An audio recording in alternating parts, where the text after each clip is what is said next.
Bon allez, et j'ai beaucoup de retard donc on s'attarde pas et on commence tout de suite.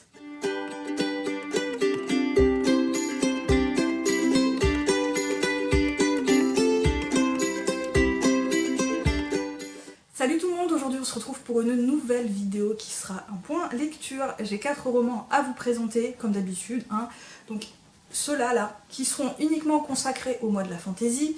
Si vous vous souvenez, je vous avais déjà fait un point lecture mi-mai pour les 4 premiers romans que j'avais lus, donc petit i ici, si je me souviens. Donc on va appeler cette vidéo point lecture, mois de la fantaisie 2, bilan numéro 2, 2 bis, appelez ça comme vous voulez. Et du coup dans ces 4 romans, 2 ne faisaient pas partie de la pile à lire que j'avais prévue au départ, parce qu'à ce moment-là, je sais pas, j'avais pas du tout envie de lire les livres que j'avais dans ma pile à lire, que ce soit pour le mois de la fantaisie ou pour le mois de juin, donc ma pile bimensuelle. Aucun d'eux ne me faisait envie, mais vraiment, vraiment, vraiment aucun. Du coup j'ai farfouillé dans ma bibliothèque, j'ai lu plein d'autres choses, et dedans il y avait également 2 livres qui finalement s'incluaient très bien au challenge du mois de la fantaisie. Du coup je les ai inclus dedans, comme ça j'ai lu mes 4 romans, enfin mes 8 romans en tout pour le mois de la fantaisie. J'ai atteint mon challenge personnel de lire les 8, donc je suis très contente. Et du coup, on va pas trop s'attarder sur l'intro qui commence déjà à être un peu longue et on commence tout de suite. Je commence du coup par le thème de lecture incontournable et également le thème bonus qui serait de la relecture, puisque le roman que je vais vous présenter colle très bien aux deux. Il s'agit donc du premier tome du Puits des Mémoires, donc ici La Traque de Gabrielle Katz, donc moi j'ai le format pocket. C'est un livre que j'ai déjà lu en 2016, j'avais lu la trilogie d'un seul coup, j'avais surkiffé, j'avais eu un énormissime coup de cœur, et pour moi ça reste quand même un incontournable de Gabrielle Katz. Le Puits des Mémoires, c'est un peu la première trilogie à lire, c'est vraiment l'incontournable de Gabrielle Katz, et autant vous dire que j'ai quand même pris bien plaisir à relire ce premier tome, et hâte de lire évidemment la suite, clairement. Donc ici, pour faire court, on va suivre 3 personnes qui vont se réveiller dans des cercueils, voilà, dans des cercueils, sur une charrette, sur une route escarpée, au bord d'une falaise. Malheureusement, la charrette apparemment a eu un accident, et les cochers et les chevaux se sont écrasés en bas, sont tous morts, et eux ont survécu. Ils ont de la chance, ils ont survécu, donc ils se réveillent, ils sortent des cercueils pour se rendre compte que malheureusement, ils ont complètement oublié leur vie. Mais complètement, c'est le néant total, c'est-à-dire qu'ils ne se souviennent pas de leur passé, ils ne se souviennent pas du tout de qui ils sont, de leur prénom, rien, le vide, néant. Ils se souviennent de tout ce qu'il y a autour, donc de comment fonctionne le monde, des peuples et machin, mais leur vie elle-même, rien, du vide, je vous dis, du vide, ils ne se souviennent de rien. Donc ces 3-là vont plus ou moins se lier parce que bon, vu qu'ils ne se souviennent de rien et qu'ils se sont réveillés au même endroit, ils se disent que bon, ils doivent avoir un lien. Et donc tous les 3 vont se lier déjà pour essayer de survivre, pour essayer de retrouver leurs souvenirs. Et malheureusement, très vite, une armée d'un royaume à côté va se mettre à les pourchasser, quitte à foutre le royaume à feu et à sang pour les retrouver. Je ne vous en dis pas plus. Alors, ce premier roman est vraiment cool parce que déjà, j'aime le thème et j'aime l'idée de suivre 3 personnages qui ne se souviennent de rien, qui ont vraiment juste...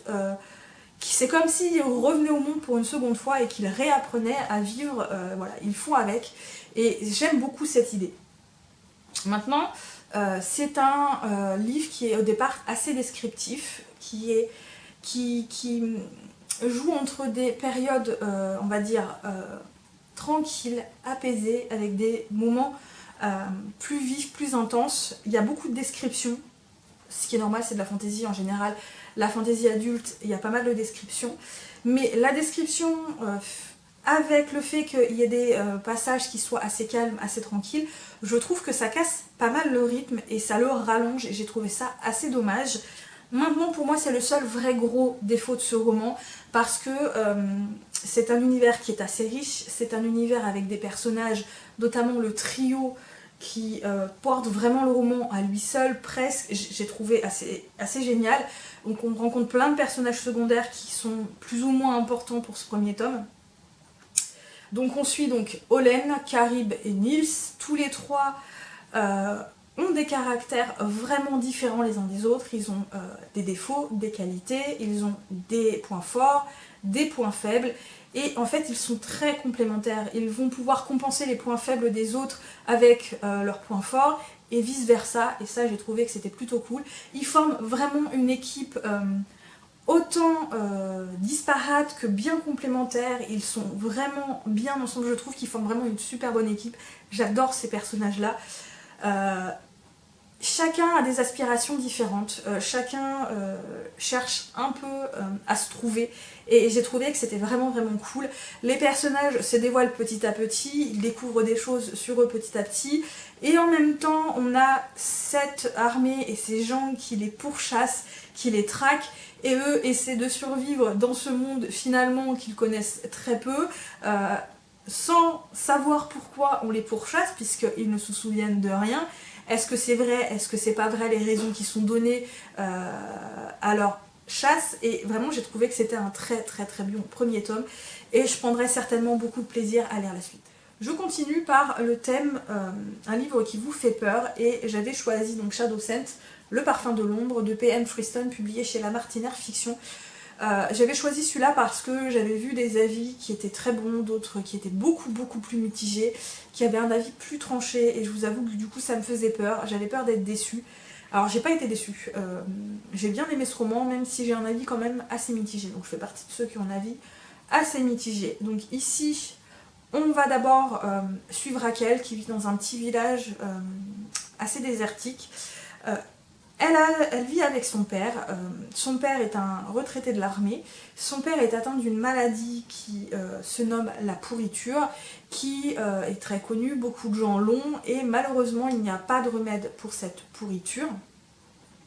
Et Raquel, elle a un nez extrêmement fin, extrêmement sensible, et elle pense avoir toutes ses chances pour devenir du coup parfumeuse à la capitale, et les parfumeuses royales gagnent très bien leur vie, et comme ça elle espère pouvoir trouver soit un remède pour la pourriture, soit au moins soulager son père et prolonger sa vie, voilà, ralentir la maladie. Donc Raquel, elle est prête à pas mal de choses pour pouvoir aider son père.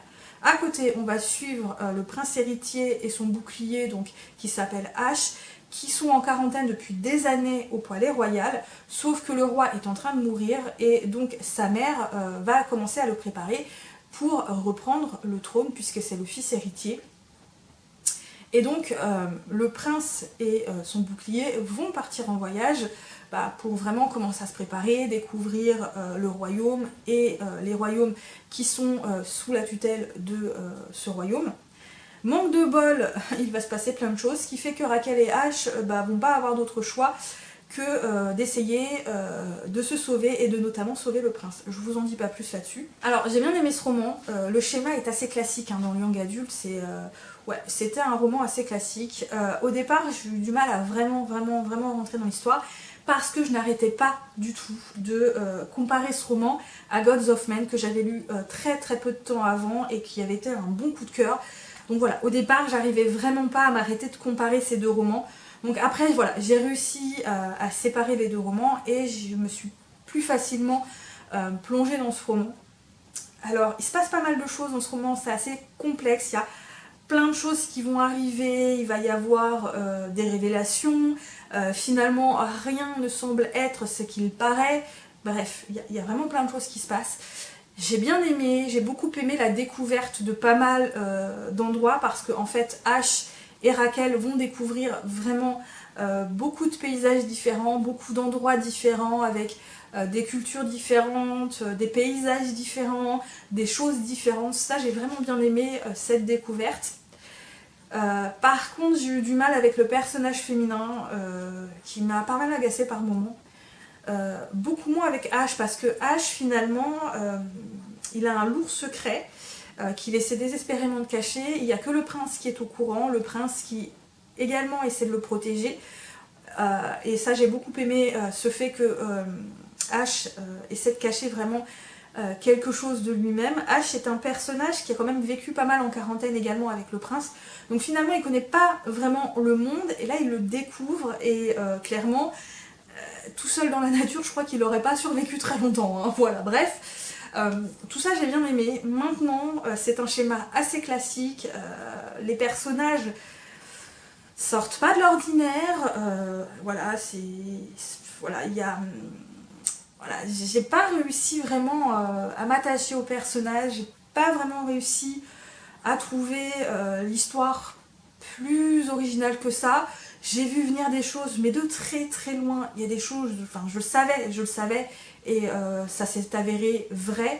Et malheureusement, moi je m'attendais également à avoir beaucoup plus de choses par rapport aux parfums, par rapport aux odeurs, parce que c'est ce qu'on nous vend avec ce roman, et malheureusement, il n'y en a pas eu tant que ça, je trouve. Ça a été assez édulcoré, assez effacé. On en a entendu un peu parler au début, un peu à la fin, un peu au milieu, mais pas plus que ça, et j'ai trouvé ça extrêmement dommage. Maintenant, je lirai quand même le deuxième tome avec plaisir, parce que bon, la fin, voilà, hein, clairement. Et mis à part ça, l'univers est quand même sympa, il y a pas mal de personnages, il y a pas mal de secrets, pas mal de révélations, pas mal de choses qu'on découvre.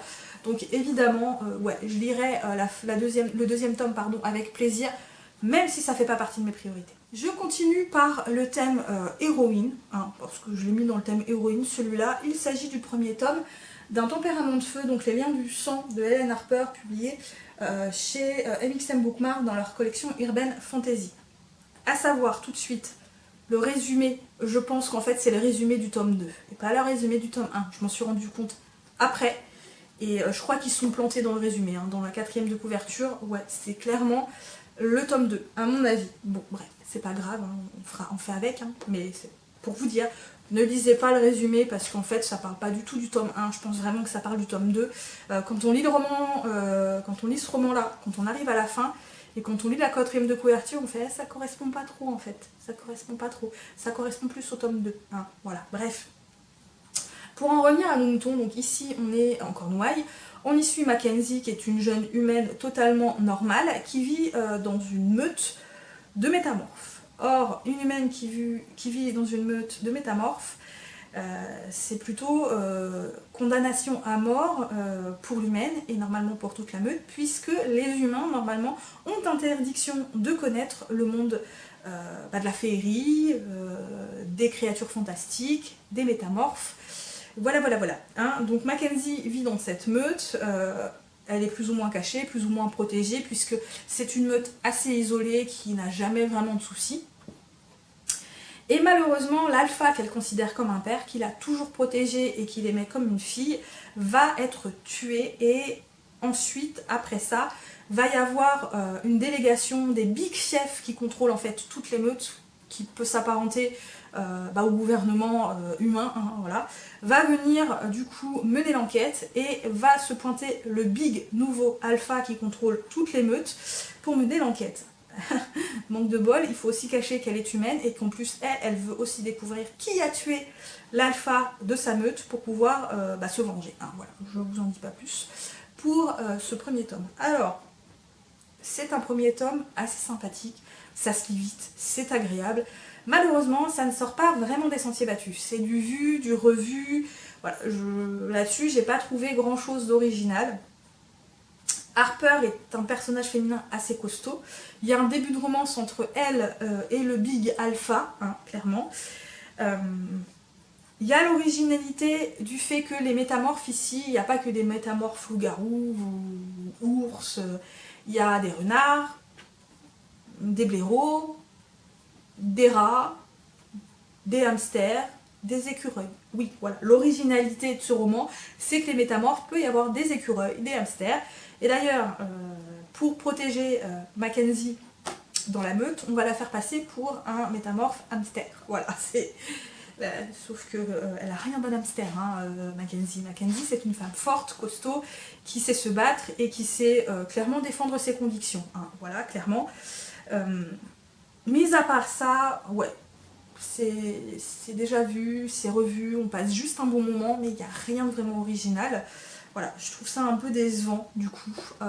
Maintenant, il y a aussi le fait que Mackenzie déteste le fait qu'elle soit humaine. Ça par contre, j'ai vraiment pas apprécié. C'est pas parce que c'est une humaine qui vit dans une meute de métamorphes qu'il faut qu'elle déteste le fait qu'elle soit humaine. Hein.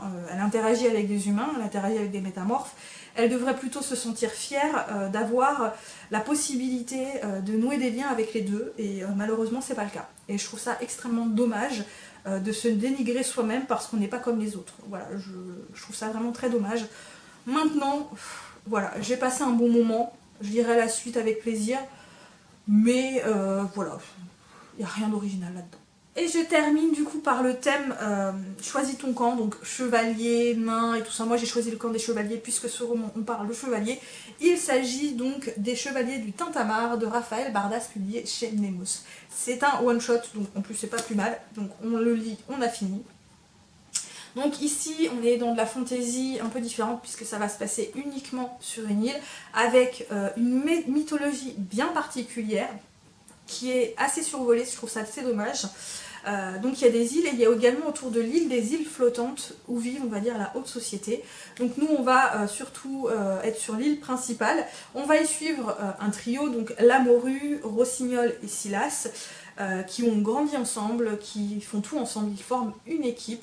Un jour, Silas, qui rêve de devenir chevalier, qui rêve d'aventure, qui rêve de fées héroïques, va un jour assister à l'enlèvement d'une fille de joie et à partir de ce moment-là, il va vouloir mener l'enquête pour la retrouver et retrouver également du coup d'autres filles de joie puisque beaucoup de filles de joie disparaissent et il va obliger donc Rossignol et la Morue à l'accompagner dans ses aventures. Je m'arrête là pour le résumé.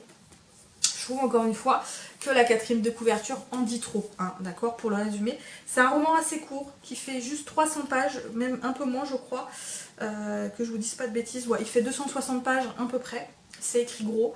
Le style m'a paru un peu, par moments un peu lourd. J'ai également eu du mal au départ avec les trois personnages parce que au départ ils ne pensent qu'à deux choses, coucher et boire. Voilà, ce sont les deux seules choses qui les intéressent. Mais voilà, pour les forcer à entrer dans l'enquête, c'est compliqué. Tant qu'ils peuvent coucher et boire, tout va bien. Mais sinon, voilà, c'est un peu plus compliqué. Je vous avoue qu'au début, ça m'a grave saoulée, hein, clairement. Ensuite, les personnages sont assez clichés. Voilà, c'est vraiment du gros cliché. Je pense que c'est voulu par l'auteur, mais ça reste quand même bien dans le gros cliché. Maintenant, on a un univers quand même avec sa propre mythologie qui est plutôt cool. On va y découvrir des ogres, on va y découvrir des trolls, on va y découvrir des êtres ailés, on va y découvrir des Mary Morgan qui seraient plus ou moins des sirènes. Je dis bien plus ou moins, parce qu'on distingue quand même les sirènes des Mary Morgan. Donc voilà, il y a toute une mythologie, tout un univers dans ce roman qui malheureusement pour moi est beaucoup trop survolé. On n'a pas le temps de vraiment s'y attarder. Par contre, on va s'attarder pas mal sur l'enquête qui est vraiment bien menée, qui est assez surprenante, qui est... ouais, on arrive quand même à la fin, on est assez surpris des révélations et vraiment j'ai été surprise. C'est bien mené, c'est bien fait et on passe un bon moment, c'est quand même pas mal bourré d'humour. Pas toujours de premier goût, hein, on va dire, c'est... voilà, ça correspond bien à l'univers du roman, les personnages sont assez amusants, voilà, j'ai beaucoup aimé suivre leurs aventures, malheureusement, voilà, j'y ai trouvé des défauts, j'y ai trouvé des points positifs, mais dans l'ensemble, j'ai passé quand même un bon moment. Et voilà, j'en ai du coup terminé pour ce point lecture, j'espère que cette vidéo vous a plu, n'hésitez pas à me dire ce que vous en avez pensé, si vous avez lu certains des romans, si vous les avez aimés ou non, comme d'habitude, n'hésitez pas à laisser vos petits commentaires, des petits pouces bleus, à vous abonner si l'envie vous en vient, à me suivre également sur d'autres réseaux sociaux. Moi, comme toujours, je vous souhaite de très très bonnes lectures et à très bientôt pour une nouvelle vidéo. Bye bye.